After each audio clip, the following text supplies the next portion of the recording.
Yang pertama prosesnya itu mulai dari persiapan persidangan. Jadi memang di sini beda gitu ya dengan hukum acara peradilan umum gitu ya, yaitu peradilan negeri dan peradilan tata usaha negara. Di sini ada tahap persiapan persidangan yang sebenarnya dapat dibilang cukup lama gitu ya, cukup lama. Jadi sebelum dimulai sidang ya, kalau kita lihat di sini, ya Pak lanjut, oh lanjut ya, alhamdulillah ya. Nah, ada yang namanya tahap persiapan persidangan ya. Tahap persiapan persidangan ini adalah tahap jawab menjawab ya, jawab menjawab antara para pihak, yaitu dalam hal ini pemohon ya atau penggugat dengan terbanding atau tergugat ya. Nah, pemohon ini adalah wajib pajak, wajib pajak. Nah, dia bisa juga disebut sebagai penggugat. Nanti tergantung dari jenis, nanti saya jelaskan ya. Ada yang namanya banding, ada yang namanya gugatan gitu ya. Nah, kemudian terbanding atau tergugat ini adalah dari Direktorat Jenderal Pajak ya, atau dari Cukai atau dari pemerintah daerah. Nah, sebelum dilakukan persidangan itu ada proses jawab menjawab dalam bentuk surat ya, dalam bentuk surat menyurat yang harus dijawab dalam jangka waktu yang cukup lama, kalau saya yang cukup lah di sini ya. Misalnya ini ya. Jadi diawali dengan pemohon ya. Sini ya. Pemohon mengajukan yang namanya surat gugatan ya kan, surat gugatan ya, atau surat banding gitu kan. Ini dalam jangka waktu ya 3 bulan ya. Sejak keputusan keberatan ya.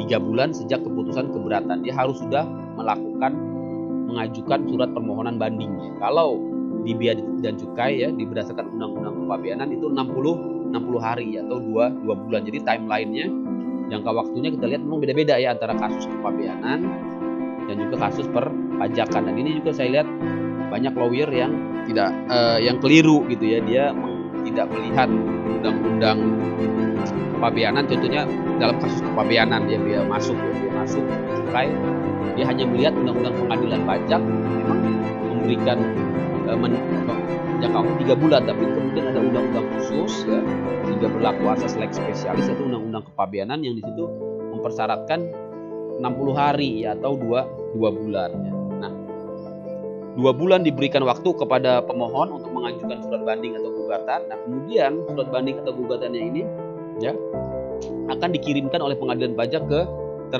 terbanding ya, kepada pemerintah ya, kepada pajak ya, untuk dijawab ya dalam jangka waktu 3 bulan ya. Jadi tadi ya 3 bulan plus 3 bulan. Ini aja sudah 6 bulan ya.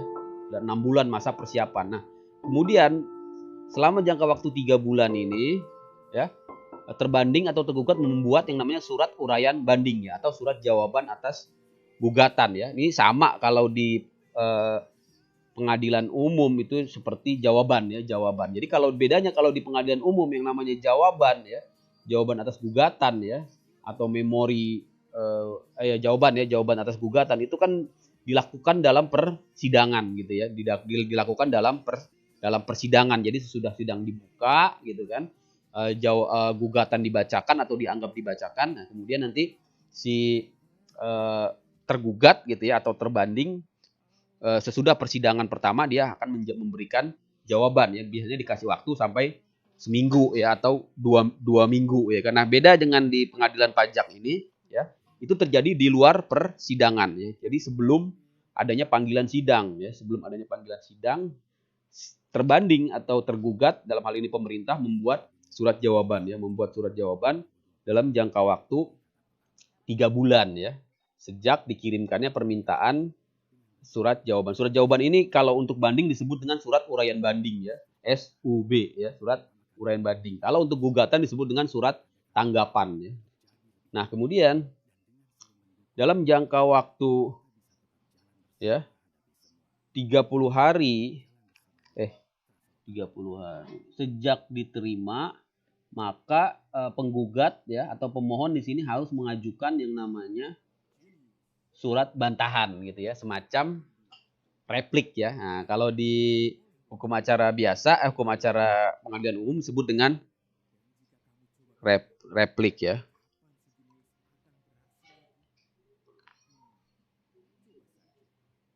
Ya. Gitu ya. Jadi ada yang namanya replik ya. Nah, replik ini adalah kalau di peradilan umum kan jawaban penggugat ya atau pemohon atas surat jawaban tergugat ya kan, repliknya. Jadi kalau di pengadilan pajak istilahnya bukan replik gitu ya, nggak pakai istilah replik, tapi disebut dengan surat bantahan. Dan kemudian untuk duplik di sini memang tidak ada ya, tidak dicantumkan di dalam hukum acara pengadilan pajak yang namanya duplik, yaitu jawaban terbanding atau tergugat atas replik dari pemohon ya atau penggugat. Tapi di dalam prakteknya ya yang salah ada alami juga diminta oleh majelis hakim untuk membuat semacam duplik ya. Nah, baru nanti sudah proses ini berlalu ya, nah, baru dilakukan persidangan ya. Sidangnya ada dua macam ya. Ada sidang dengan acara cepat ini ya. Ada sidang dengan acara cepat dan ada sidang dengan acara biasa ya. Ada sidang acara cepat ya. Acara cepat ini ya. Dari acara cepat ini untuk apa ini ya? Jadi acara cepat itu maksudnya seperti kalau di persidangan umum itu yang dimaksud dengan proses dismissal ya. Dismissal proses atau proses pemeriksaan ketentuan formal ya. Proses pemeriksaan ketentuan formal ya.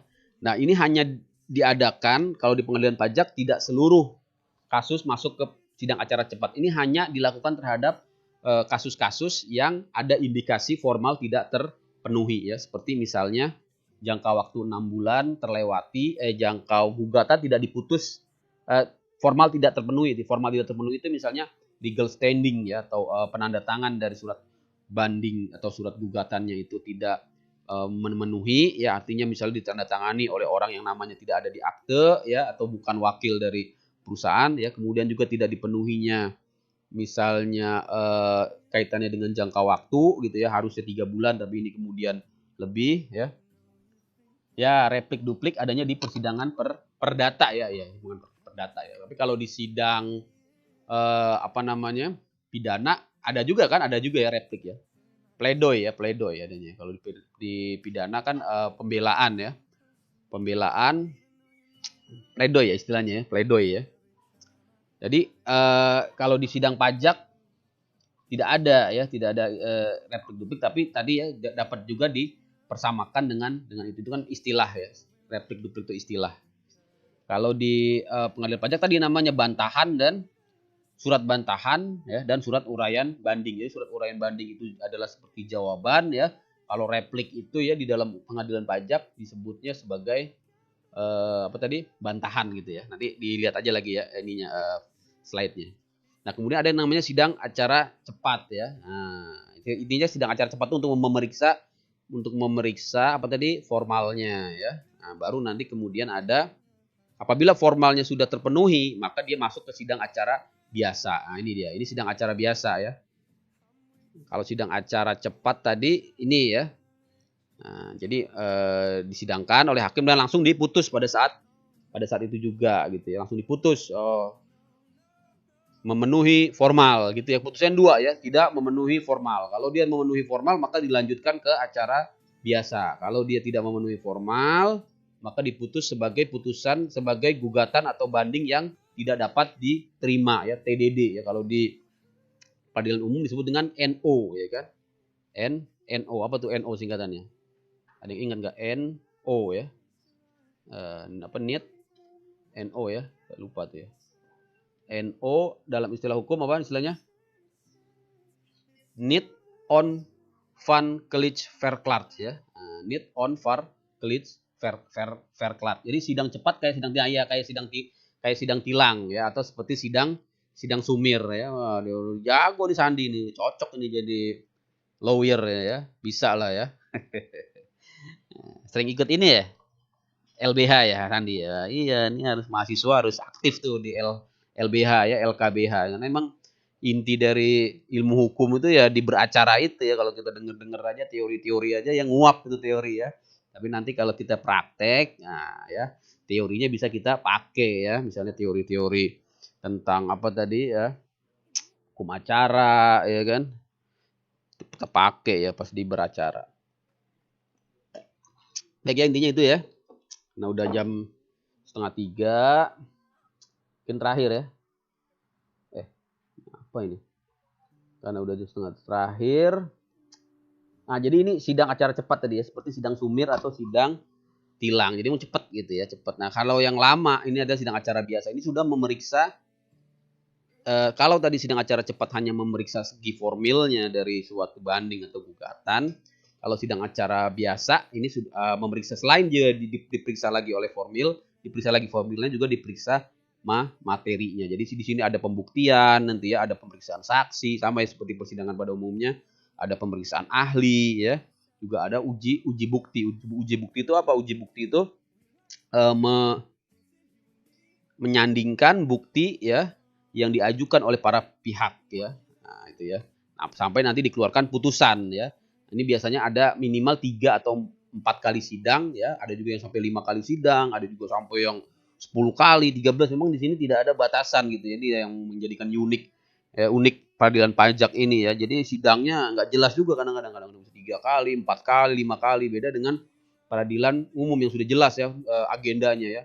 Jadi itu kadang-kadang sidang itu kayak orang main pingpong gitu, hakim itu ya, dilempar ke sini ya. Jadi ada jawaban ya dikasihkan ke pemohon ya. Nanti pemohon sudah bikin jawaban dikasihkan lagi ke pihak sebelah ya, pihak terbanding ya, agar menanggapi. Jadi bolak-balik itu surat tanggapan. Ada juga seperti itu ya, sidangnya nggak jelas gitu ya. Memang ini harus direformasi juga nih kan peradilan pajak ini, karena banyak memang hakim-hakim dan paniteranya yang bukan dari sarjana hukum gitu ya, memang sehingga mungkin tidak memahami ya, atau akhirnya ya, memang ini menjadi catatan gitu ya buat peradilan pajak. Dan ini silakan nanti teman-teman melakukan penelitian tentang ini, karena pengadilan pajak ini sangat berbeda dengan peradilan umum gitu, karena yang di satu sisi dari segi organisasi ini catat ya, dia juga masih berinduk di di Kementerian Keuangan, yaitu Sekretariat Pengadilan Pajak, artinya pegawai-pegawai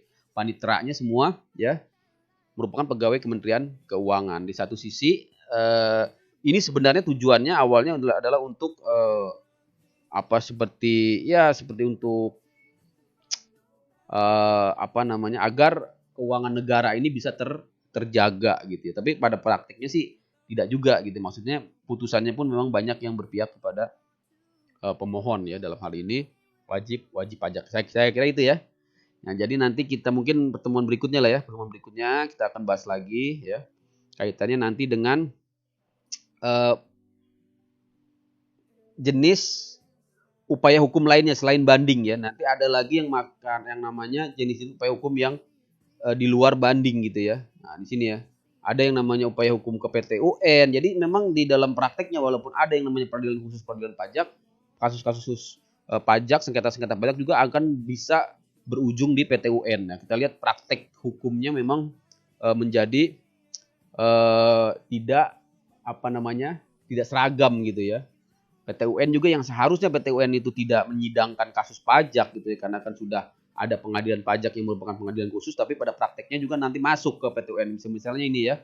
Nah, saya kasih contoh ini ya, bagaimana kasus di Pengadilan Tata Usaha Negara Surabaya ya, yang membatalkan ketetapan pajak dari kantor pelayanan pajak di Gresik ya, dengan alasan bahwa penandatanganan surat keputusan surat keputusan pajak tidak tepat gitu ya, tidak sesuai dengan hukum. Itu juga bisa masuk ke Pengadilan Tata Usaha Negara. Jadi seharusnya mereka paham hukum juga ya Pak, selain paham pajak. Iya. Ini harusnya memang ini kita reformasi ini, karena ya akhirnya begitu ya, cuma karena yang masuk ke sana itu bukan dari sarjana hukum gitu ya, banyak dari non hukum ya, akhirnya hukum acaranya nggak jelas gitu ya, semau maunya aja gitu ya. Dan itulah menjadi peluang kita juga sebenarnya orang hukum gitu ya, untuk memperbaiki itu. Baik, saya kira itu. Jadi nanti teman-teman perlu catat, walaupun sudah ada namanya pengadilan pajak, tapi kasus-kasus pajak juga masuk ke PT UN ya. Kemudian juga ini nanti saya share di grup ya nih. Ini saya share. Silakan nanti teman-teman baca ini ya. Kira itu ya. Nah, ini ya. Nah, ini contoh kasusnya, ini saya share ke grup WhatsApp nih ya. Nah, nanti dibaca aja. Mana dia grupnya?